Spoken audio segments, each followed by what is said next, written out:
Spanish club Rayo ভাইয়েকানো ছেড়ে সাবেক Real Madrid খেলোয়াড় হামেস রদ্রিগেজ যাচ্ছেন তার নতুন ঠিকানা মেক্সিকোর লিগ এমএক্স এর ক্লাব লিওনে।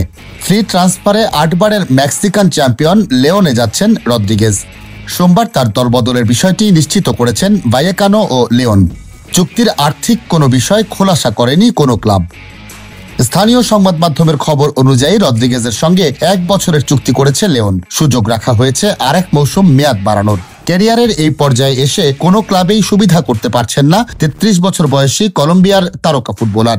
2024 কোপা আমেরিকায় দুর্দান্ত পারফরমেন্সের পর গত জুলাইয়ে ভাইয়েকানোয় যোগ দেন সাবেক রিয়াল মাদ্রিদ তারকা। মাত্র 5 মাসেই স্প্যানিশ ক্লাবে তার অধ্যায় শেষ হয়। পেশাদার ফুটবল ক্যারিয়ারে রদ্রিগেজের চুক্তি বাতিলের ঘটনা এটিই প্রথম নয়। এর আগে পারস্পরিক সমঝোতায় সাও পাউলোর সঙ্গে চুক্তি বাতিল হয়েছিল এই অ্যাটাকিং মিডফিল্ডারের। 33 বছর বয়সী এই তারকা এর আগে খেলেছেন Real Madrid, Bayern Munich, Monaco, এভারটনের মতো ক্লাবে। কলম্বিয়ান শহর লানো গ্রান্দেতে যাওয়ার কথা রদ্রিগেজের। ক্লাবটির সঙ্গে লম্বা বৈঠক হয়েছে তার, কিন্তু কিছু দাবিতে একমত হলেও কিছু দাবিতে ঐক্যমত্যে পৌঁছাতে পারেনি দুই পক্ষ, যে কারণে চুক্তির প্রক্রিয়াও আর এগোয়নি।